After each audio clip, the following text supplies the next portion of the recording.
Welcome to the Senior Rehab Podcast. And now, your host, Dustin Jones.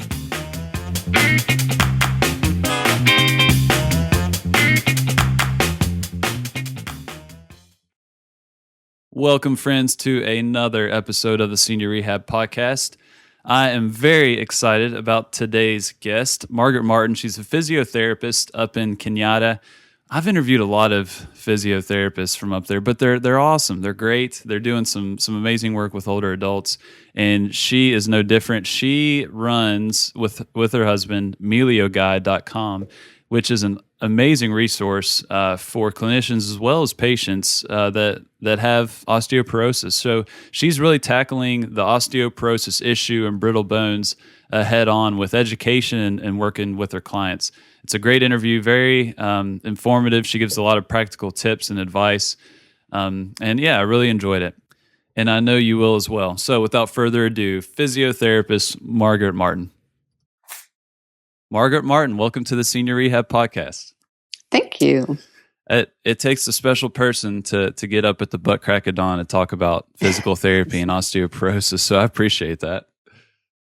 Well, I can kind of talk about osteoporosis any time of day. So, and I'm a morning person, so early bird gets the worm.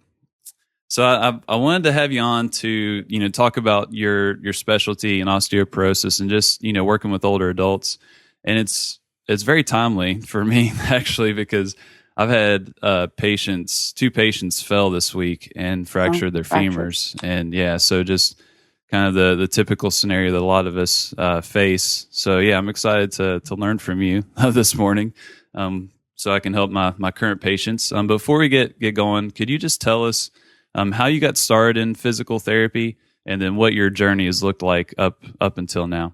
Holy smokes, we're going back a lot of years now. Dustin, Hey, you know that. That's okay. So, I actually got started 31 years ago, or before that, I graduated over 30 years ago. And so my journey was all over the map. It was like, I really wanted to go overseas. I was living in Montreal. And so one of my professors went, well, Newfoundland's over the sea, so I ended up there.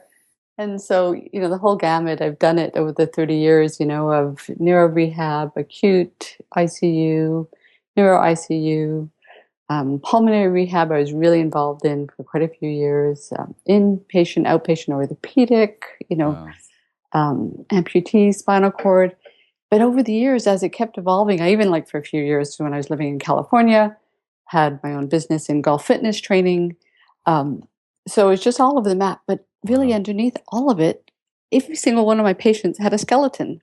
And throughout all of that, I never really thought about their skeleton, even though I was, working on getting them to be the best they could be, realizing their goals of getting out of ICU, of getting off the ward, or getting, from, an acute care to, the next stage of rehab.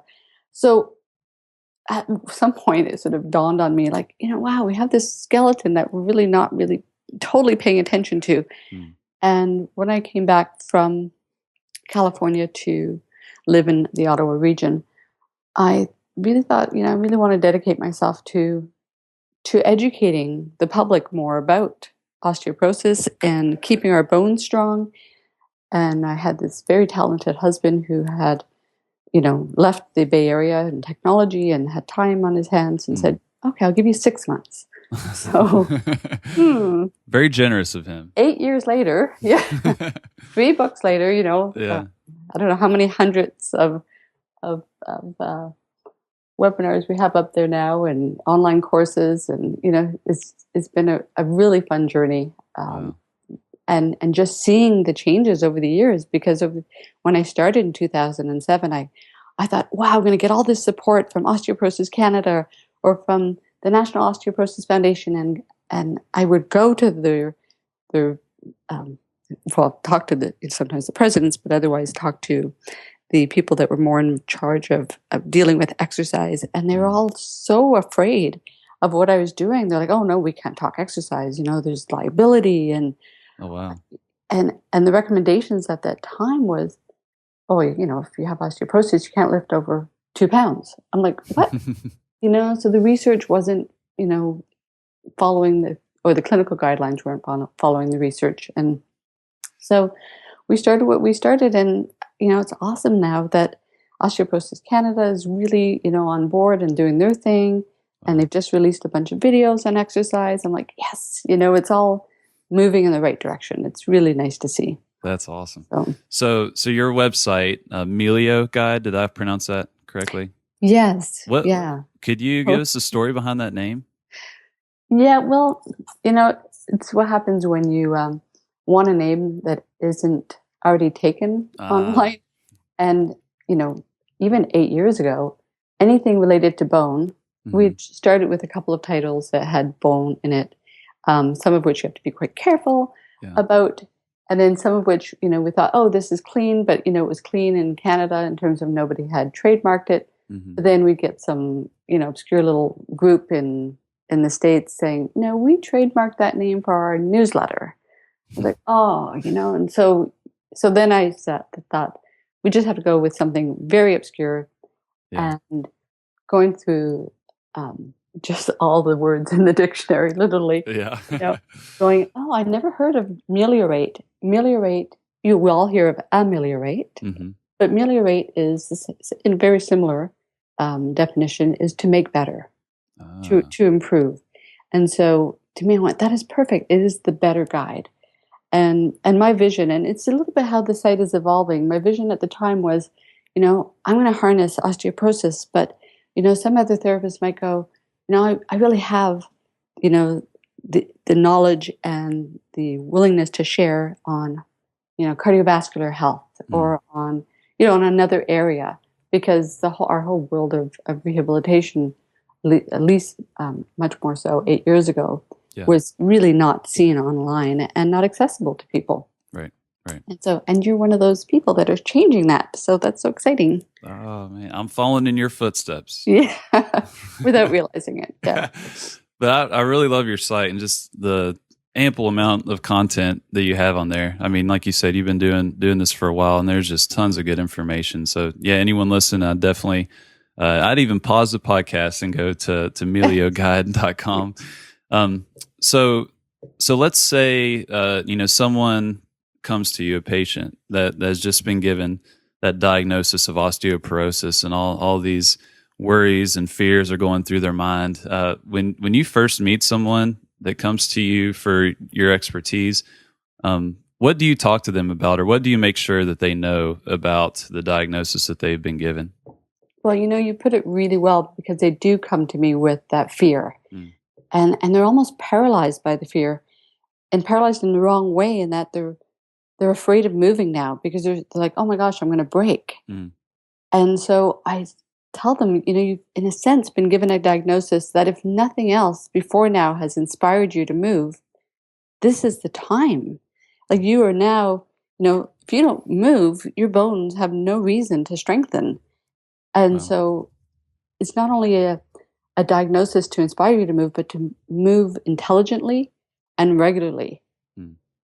So to educate them enough so that they feel empowered by the knowledge and not paralyzed by the fear. That's a good point. Was that a process for you in terms of learning how to communicate that to those patients in an effective manner? Are you able to get that message across to where it sticks with them? I think I learn from each client, because everybody needs, just a little bit a different way of sharing that information. And sometimes, I'll see clients and I'll see them drift away from their exercises, and then they come back, and then they, I re-empower them. So sometimes some people just take the message and run, which is great. And some people, because exercise was never part of who they were, and they need more hand-holding than others.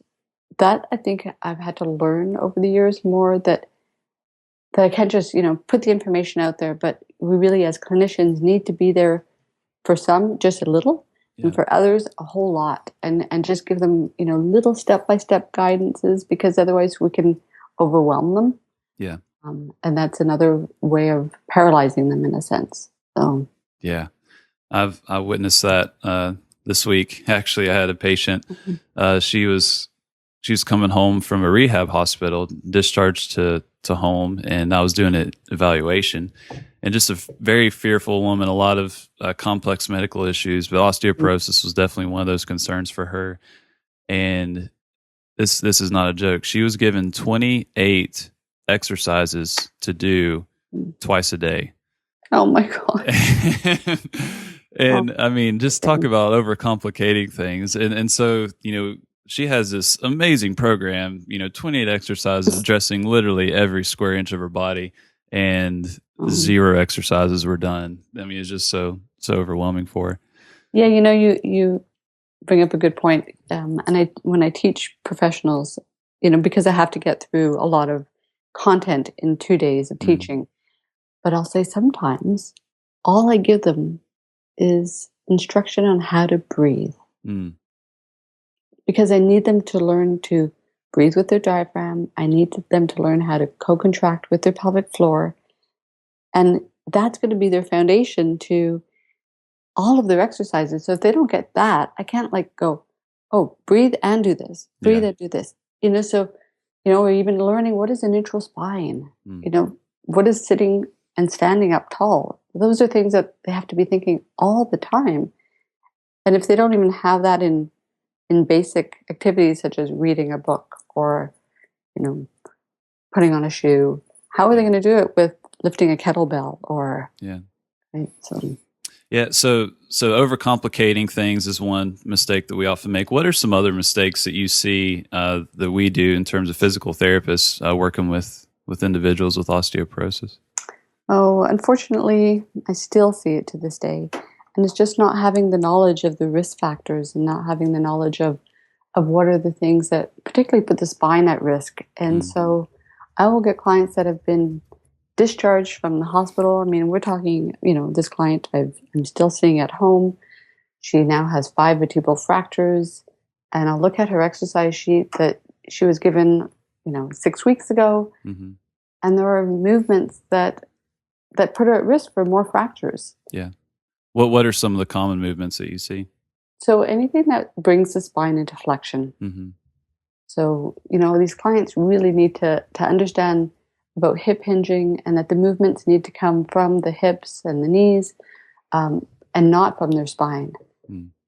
But even just so that it carries over, in the sense of what are you sitting on all day? Are your elbows supported?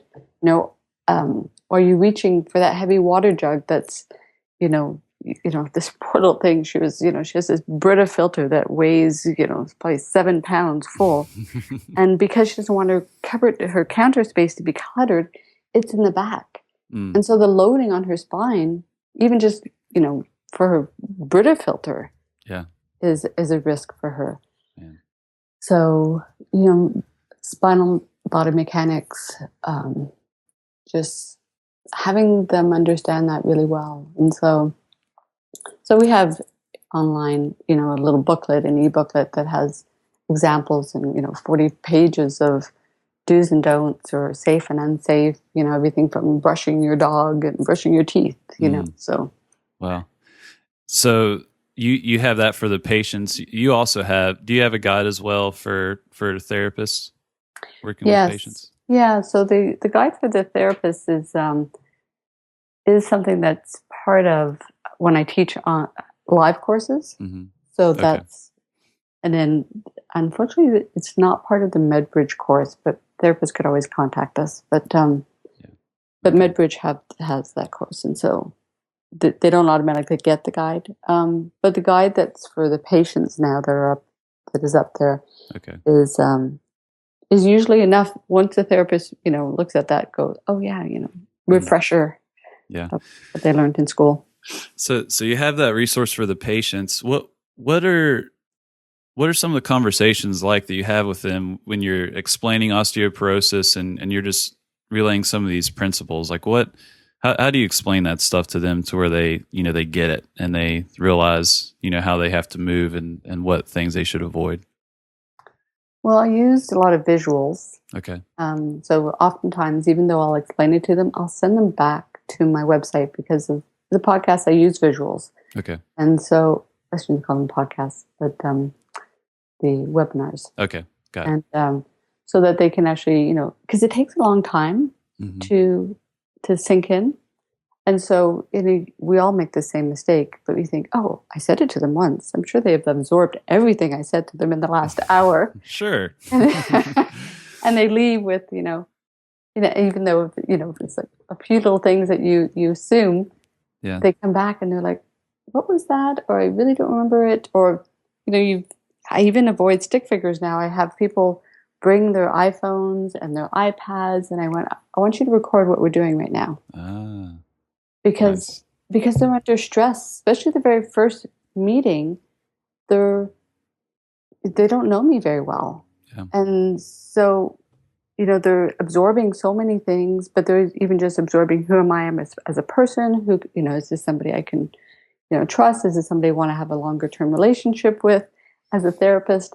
But all of those things interfere with their ability to, take in that information. And they're often coming in at the very beginning, as I say, with fear. So that's another thing that's clouding them. And they're like, oh my goodness, this person's trying to, remove all the things that have been protecting me. Yeah.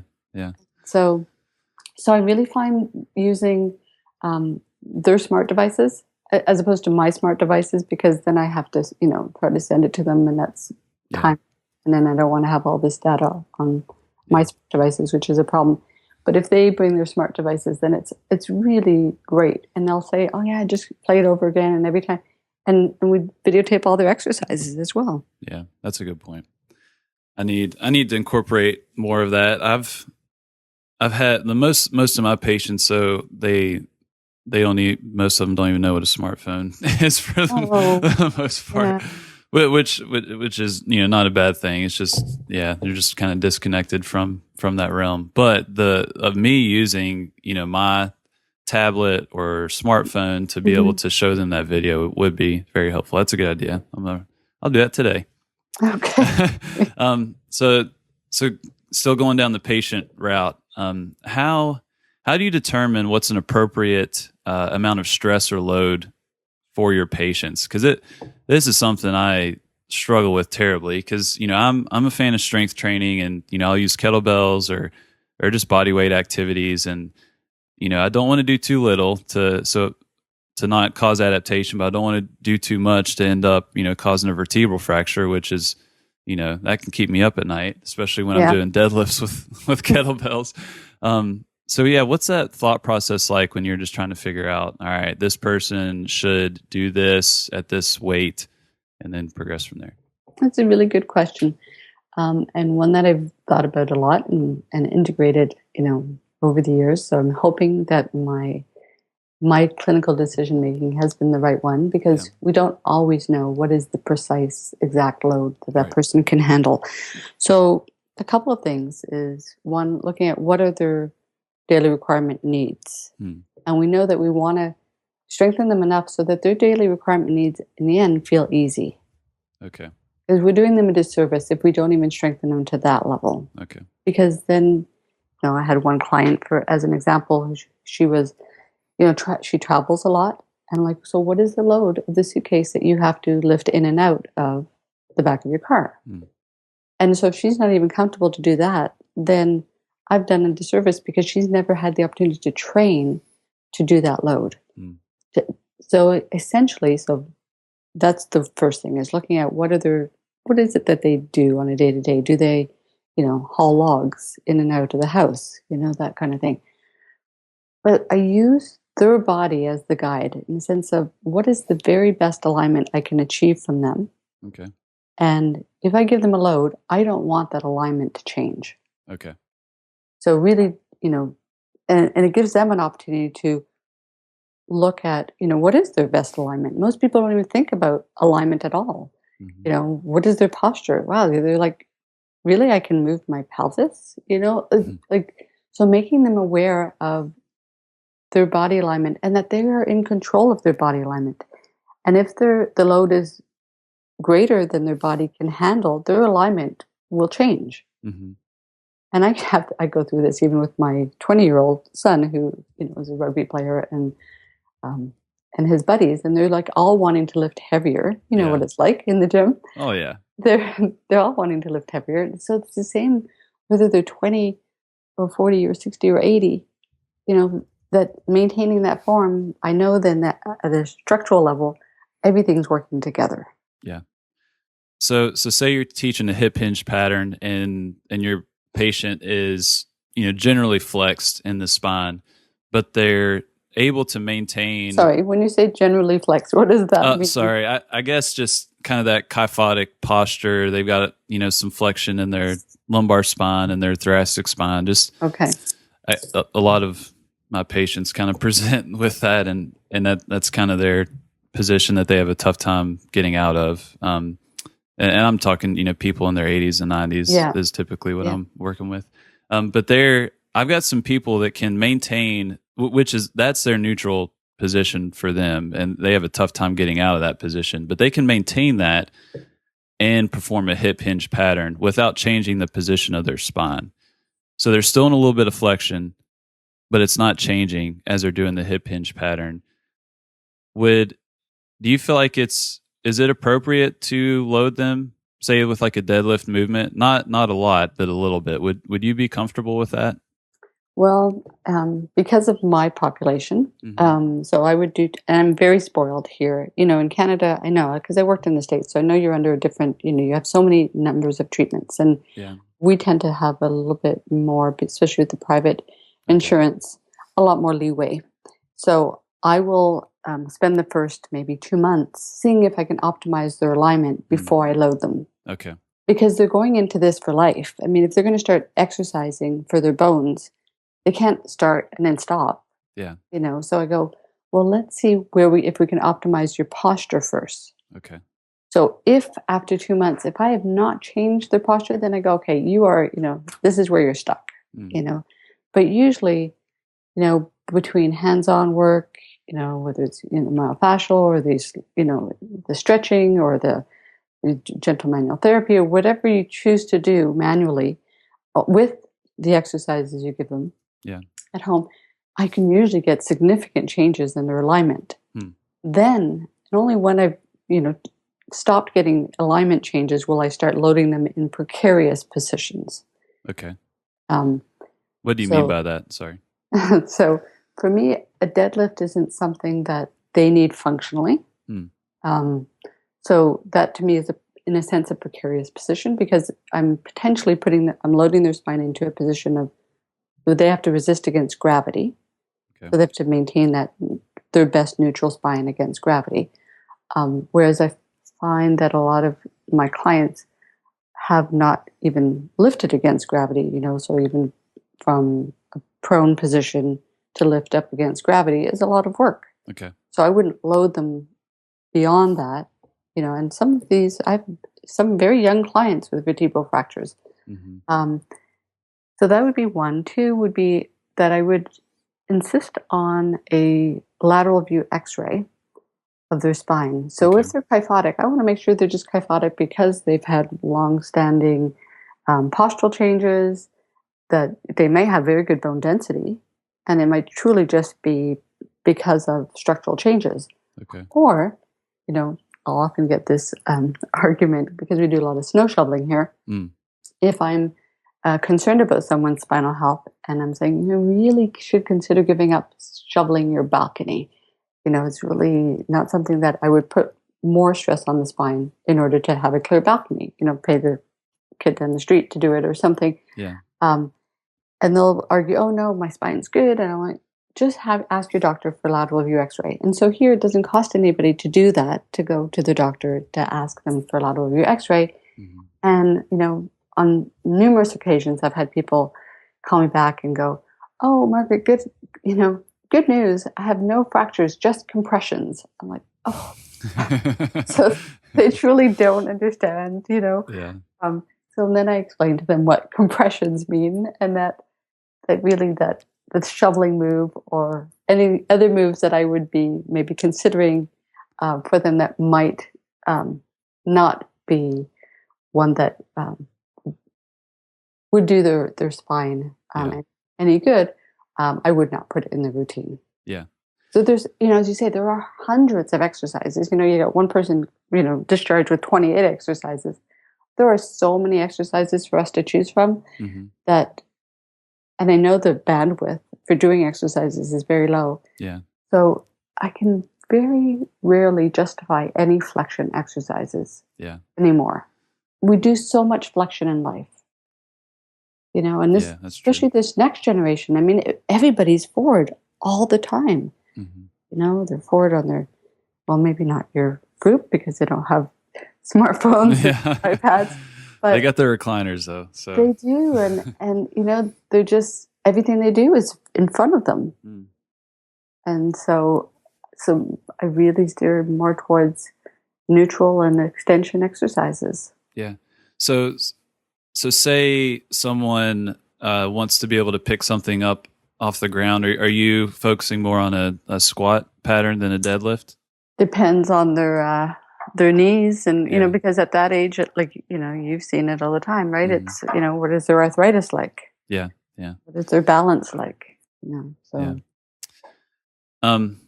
What's kind of your list of kind of most effective exercises in terms of building bone mass? I know it's very dependent on the person, but in terms of like some of your favorites, where you get the most bang for your buck, what are some of your more common exercises that you use? So squats, lunges, and then just a variety of gamut building up into extension of the spine.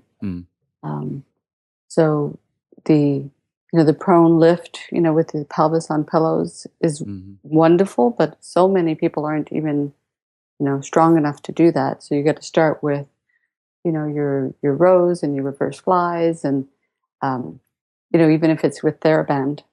Yeah. Initially, I'm not a huge TheraBand fan. Yeah. But me neither. But if it even just gets them over that hump to using free weights or some resistance. So those are the starter ones. But when you say in terms of building bone mass, it's really not so much the exercise itself, but the loading principles. Yeah. And as you so rightfully bring up on your site, that we don't challenge our clients enough. We're prescribing doses of exercises that are too low. They're physiologically inadequate. And that's so true.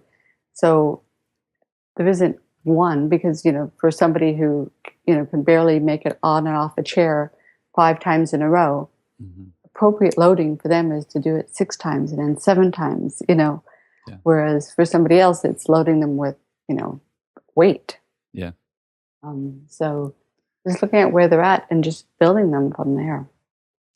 That reminds me, I had a patient yesterday. We were doing sit to stands, and she's probably 4'11", in her 80s, but pretty strong woman, and she's got a good posture. So we've been loading her with a kettlebell. We bumped up to an 18-pound kettlebell that she's holding in a goblet position, just kind of holding it by the horns, and doing sit to stands from a chair. And her husband came by and looked in and said, "Don't make her too tough now." he was concerned about her being able to handle that kind of weight, that she may get back at him for some of the arguments and whatnot. But it was kind of funny. Yeah. But that's wonderful, because who's going to be looking after him, right? Right. It's most likely going to be her. Yeah, exactly.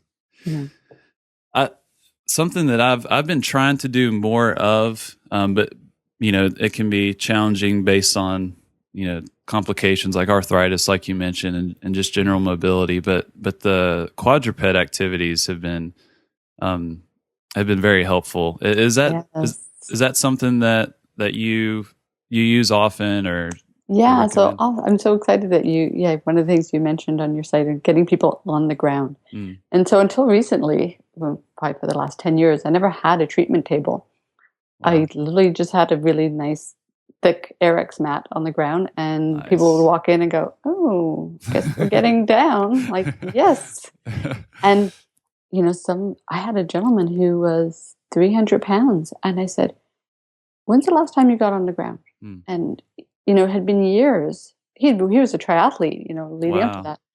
But I'm like, aren't you terrified of falling? Because you can't even get, you don't know that you can get back up. He said, absolutely. Yeah. And so that's always the first thing we do. Mm. I'm like, we're getting down, we're getting back up. Yeah. And, this lady with the 5 fractures, in her home, I'm like, she actually, the last time I went in, she goes, could we get down on the ground together? I went, absolutely, like, because I'd much rather, have her do it under guidance and, safely. And then she's so much less fearful of falling because she knows she has some strategies to make it to the phone or to, Yeah. And I was reading your kind of bio earlier and just see that, you're quite the active individual in terms of your exercise regimen and just kind of what you do. I feel like, especially with getting to the ground and getting up from the ground, it's very hard to teach that and show others how to do it if we don't practice it ourselves. And I know, you do yoga and Tai Chi and some interval training and just very active individual. And I found me practicing doing, either Turkish get-ups or trying to get up from the ground without using my right arm or left arm or right leg or left leg, just all these different situations has been the biggest teacher for me to be able to show other people how to do that. And I guess I just say that to encourage the listeners, practice these things. I mean, practice getting up from the ground, without your right arm, because a patient, may have, right shoulder pain that leaves their right arm, pretty useless in that situation. And, if you are able to sense, how difficult that is, but then be able to compensate for it, you'll better be able to serve your patients for sure. Yes. And actually, sometimes have, my best teachers were my clients who, double knee replacements, and they're in the gym, and I'm like, how are you getting up off the floor? And I just watch them, and they're, like, oh, that's brilliant. Yeah. So yeah, that's true. So let's switch gears a little bit. What, say there's a young physical therapist just out of school that, is working with a population similar to yours. What would you tell them? What wisdom would you impart in terms of working with patients that have osteoporosis? I would like them to build their knowledge on strength and conditioning first and foremost. What would be a good way to do that? Because there's so many options now. Yeah, maybe I'm a little biased, but I really did like going through the National Strength and Conditioning Association. I found them a very good organization, and that's where I did my strength and conditioning through. For that reason, in 2000, I went, I'm sending people to the gym. They're coming back hurt all the time, and I'm not real comfortable with the whole strength progression. But I think I'm going to give it a try. Yeah. And was it that really, your CSCS? Okay. It was. And it really was not such a big leap, and just gave me the creds and the confidence to go, I can go into this zone quite comfortably. And I've always, kind of gone. And I think if every therapist should practice by example. And so, when I teach, so often I've taught hundreds of therapists, young and old, and if they can't do a squat or lunge, if they can't do a press up, how are they going to impart that on somebody else? How can they, really credibly go, this is how you do it. As you say, if you're not practicing getting up and down from the ground yourself, how are you going to impart that knowledge, like on a cellular level to somebody else? Right. That's so true. For them to become or to get more fit and comfortable, because so often in therapy school, it's the knowledge is all there, but there's no practical, incorporated. And I've had even some kinesiology students here in Ottawa, and it's sad. Yeah. They have all the knowledge, but it's like, okay, how do you modify that squat? And they don't know. Yeah. Oh, that's me in a nutshell right there. Because I did athletic training in undergrad, and then took my CSCS and went to PT school. And I had I felt I had all the knowledge, and then I started working with Lori Kroc, who owns Move Strong Kettlebells. It's a kettlebell gym here in around Columbus, Ohio, and I did a squat for her, and she just started laughing. In terms of just how ugly it was, and my squat is still needs a lot of work, but I definitely did not connect that knowledge to actually being able to do a squat, and I definitely knew that I could not, teach it to a patient effectively, for sure.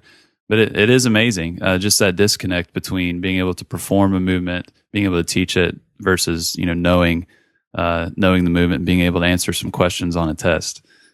Yeah, a big difference. Have you considered the CSCS? I think it's Special Populations Certification. You familiar with that? Yeah, I am. I haven't looked at it carefully. Yeah. But I guess I didn't feel like there was anything, I shouldn't say anything that I would gain. At the time, you're kind of allocating your resources, your personal time and energy resources. And it was like, well, I don't think that I had the bandwidth to go there, that it would get me any further with my clients or gain.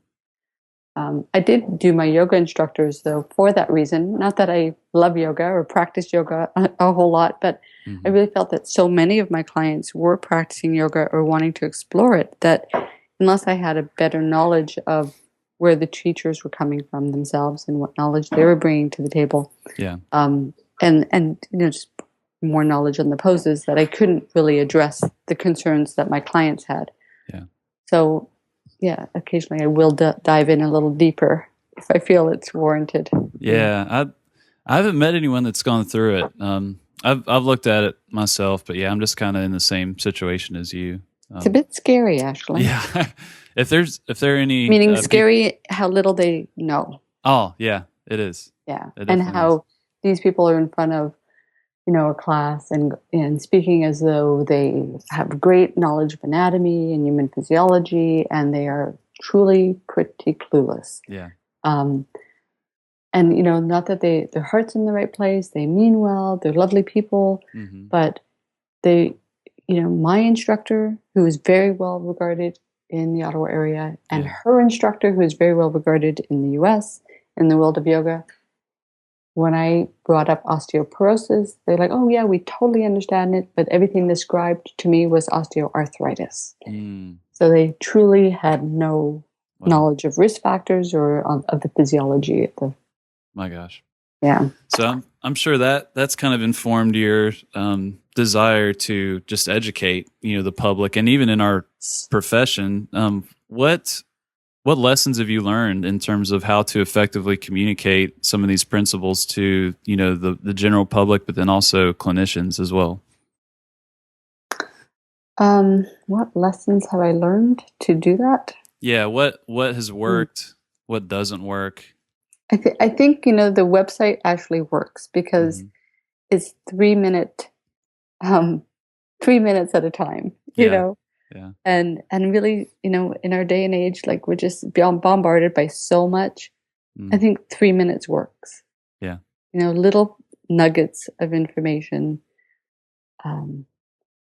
Because I'm going to be going to Montreal soon and teaching, 2 full days on the topic, but that's a lot to absorb,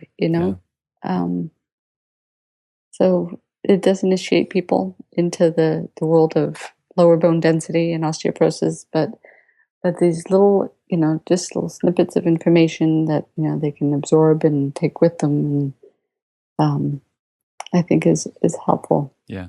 And oftentimes people will be doing things like, oh, I was just diagnosed with osteoporosis and I have to shovel snow.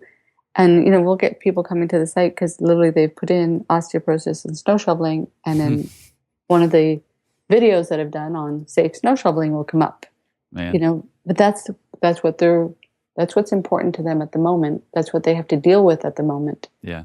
And providing that information that they need at the time. Yeah. Because in the middle of the summertime, they're not going to remember that. Yeah.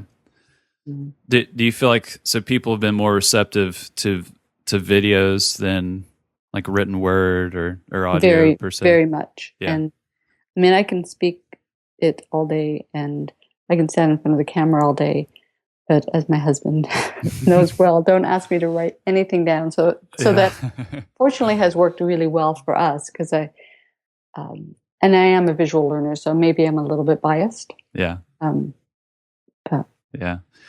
I'm just kind of jumping all over the place with these questions, that's by the way. I just want to make sure I ask you all the questions I wanted to.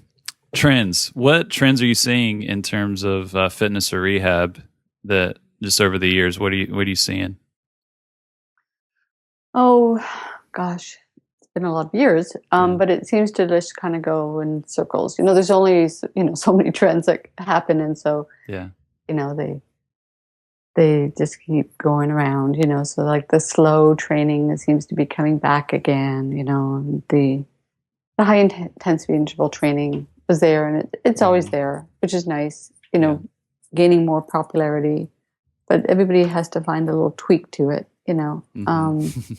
but actually I found it really nice in the sense of just integrating the concept with our seniors. And so, if I have them walk on the treadmill, I go, I want you to show me your walking speed. Yeah. And they'll take their walking speed and I'll go, okay, so you're currently walking at 2.5 miles an hour. So I want you to start thinking about, the distance between one light post and the other light post. If you're going to walk as fast as you can. And then go back to your walking speed. And, so incorporate the concept of interval training, the high intensity interval training, into something as simple as a walk. Yeah. And then after a month, when they come back, I'll go, we don't look at the screen. I go, I want you to just find your baseline walking speed again. And it always goes up, which is wonderful. And that's functionally, that's so important. And we know how it carries over. And we know that, so they're getting stronger as they're pushing through their speed and to be able to cross light, they're feeling more confident going, as fast as they can from A to B, those kind of things. So, I kind of deviated from your initial question. Oh, there. No. That's very pertinent. Integrating it. Yeah. And it's all a matter of scalability, isn't it? In terms of just with especially like the high intensity interval training, in terms of, a lot of methods that are used with, elite athletes, we can use them as well with our older adult patients. It's just our job to scale it to their level appropriately. So let's do some quick rapid fire questions to wrap things up. The responses don't have to be quick. The first one, who has influenced you the most in your career? Oh my gosh. Too early for that question? No, I haven't thought about it in a long time. Juan Carlos Santana.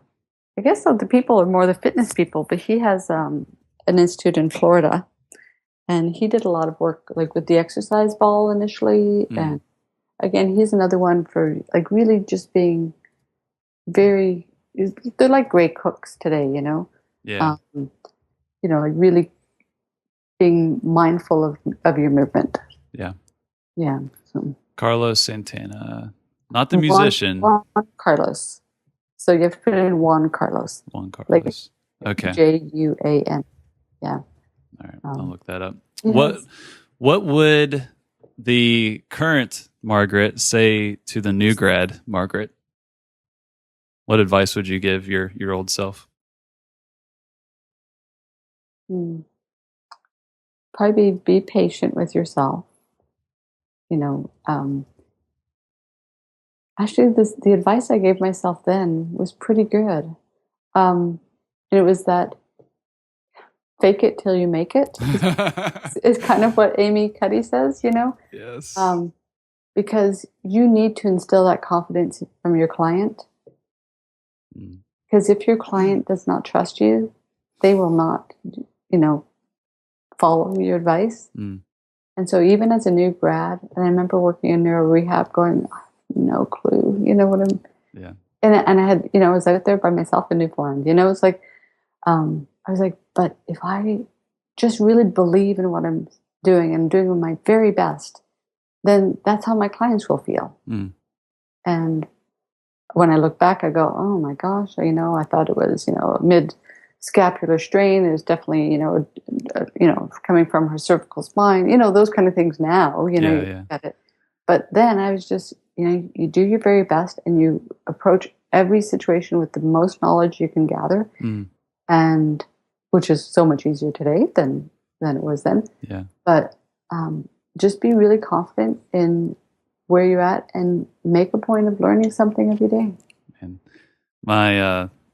my former clinical instructor is smiling really big right now if he's listening to this. Chris Bagby, he said those same words, fake it till you make it. Yeah.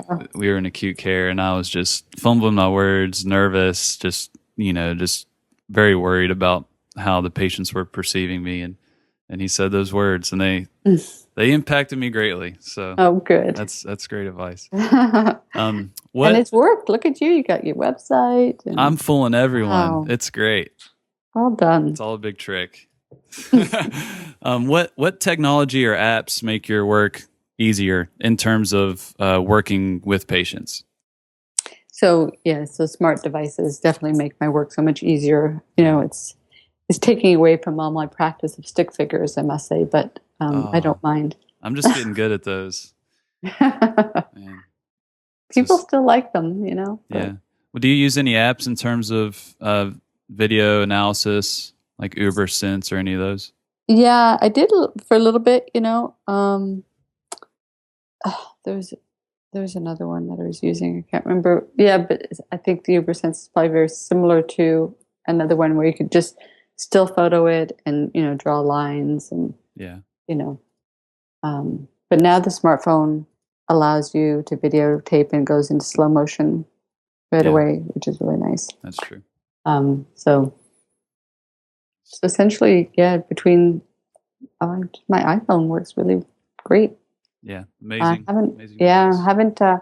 Medbridge I subscribe to, and I know they have, a library of things for clinicians, but I really haven't even accessed them very much. So, but I need to incorporate that more. Yeah. Okay, last question here.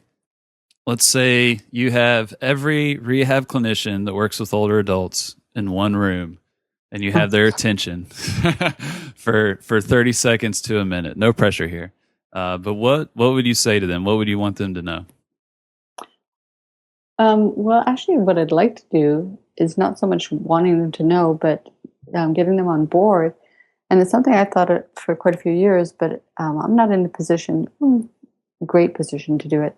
Mm-hmm. But I would love to, have stats. We have all the stats for younger people in terms of, whether it's a medicine ball toss, for upper body power, or just starting to build a reference of, for people 65 to 85 of things beyond the senior fitness test, things that are more functional in going, okay, these are the new guidelines, or these are the new, baselines that we're trying to build a person to, but we don't have that for in the area of power.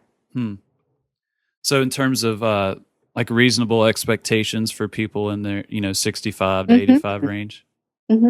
Yeah, that's a good question or point. I had that question a few weeks ago. I asked Scotty Butcher, Christina Novak.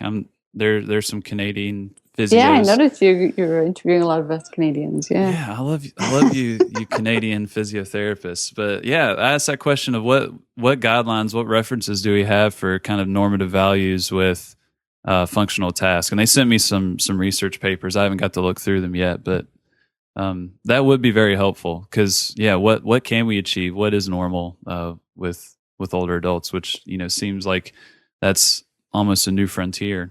Well, and now with the smart devices, like Apple has the ability to do like research over, using, and so we could just be, put it out to 100 clinicians or even 20 clinicians that have clients 65 plus and go, okay, start doing these tests, and wow. And you produce a video and you go, okay, this is the this is the criteria for the test. You need to follow this exactly, submit your data. I think we could do it, I mean, I have a little studio in my basement, so I don't know that I'm the best person. I don't know that I want to have my husband entering data, but somebody that has a little bit of extra support, or maybe as a PhD thesis, I think it would be perfect.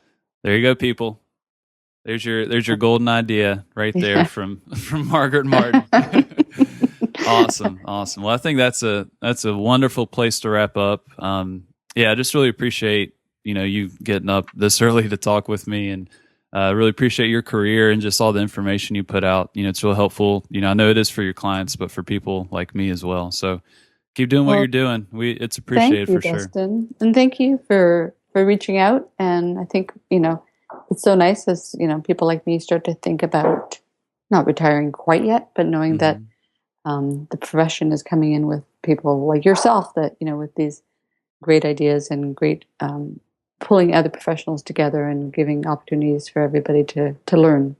So, well, I'm just faking it. Thank you. Till I make it. So you're just about there. All right. Well, thanks again. And for people listening, check out Margaret's website, melioguide.com, melioguide.com. She is on Twitter as well. What's your Twitter handle? My Twitter handle? That's a very good question. So I'll pull it up right here. It is at melioguide. And then I'll put links to all this in the show notes. But yeah, check out the website. There's tons of videos, lots of good information, articles. You do a MedBridge course. So yeah, tons of stuff out there. I encourage everyone to check it out. All right. Well, thank you. And I do have 3 books online at Amazon. So that's right. Very affordable and very good. All right. So okay. Thanks, Dustin. Thank you. All right, folks. Margaret Martin, physiotherapist in Canada. Check out her website at melioguide.com. She also has some awesome resources on that site and books on Amazon. And check her out on Twitter as well at melioguide. I've really enjoyed this conversation. A couple things that I want to bring out. First, for the new grads out there, the fresh PTs, I would consider myself one of those. Don't be so narrow-minded to think that you're going to be in the same specialty for the rest of your life. I know for me, for sure, I was going to school. I was, just all about sports, ortho, PT, went down the route, got all the certifications. I felt like I set myself up really well to have a pretty awesome career, working with athletes. And then things changed and I started to become very interested in older adults, and people switching settings is kind of normal from what I'm gathering. So just really be open-minded, really know that your career is probably going to take several directions and turns, and that's okay. That's a great thing, and the journey is the fun part anyway. So be open to opportunities. Acknowledge if your interests or desires change, because they probably will at some point. And you can take that advice, with a grain of salt coming from a fresh PT, but just wanted to share that. Another thing I was thinking about was when Margaret Martin was talking about just, the flexion patterns with osteoporosis. We all learn about this stuff in school, but we can easily forget it or ignore it when we're working with people. And I feel like I'm definitely guilty of that, especially because I've been, using a lot of deadlifts with my patients, even if they've had, that diagnosis of osteoporosis. And I've tried to be conservative with it by not using a lot of weight and just really being a stickler for form. But, I think after listening to this, I'm going to start to be a little more conservative with deadlifting in terms of, keeping the weight relatively light, maybe elevating the weight a little more than I have been, and being a big stickler for form. Because I've been very liberal with that movement, but I also haven't had any injuries yet, and I'm kind of scared to hurt someone. I don't want that to be the incident for me, to really think twice before I load that pattern. So I'm definitely not going to stop using the deadlift for sure. I believe it's a very powerful movement, but I'm going to be very, very thoughtful with it, more so than I think what I've been. So thank you, Margaret Martin, for getting me to think a little bit. So we're going 54 minutes strong. Thank you for your time. If you enjoyed this, let me know through an iTunes or Stitcher review. You can, leave a 1-star or a 5-star rating, whatever you want, and just, give me a little blurb in the review section. Let me know how I'm doing, how I can make this better for you all. Also, check out the website at seniorrehabproject.com. There's a nice little newsletter you can sign up for. There's also some t-shirts for sale that I've been getting a lot of good feedback about. So check that out. Connect with me through Twitter, email. I'd love to hear from you if you're listening. So let's end this thing right with another great quote from James Brown. He once said, "Get up off of that thing and shake till you feel better. Get up off of that thing and try to release that pressure. Get up off of that thing and twist till you feel better." Ha! Stay funky, y'all.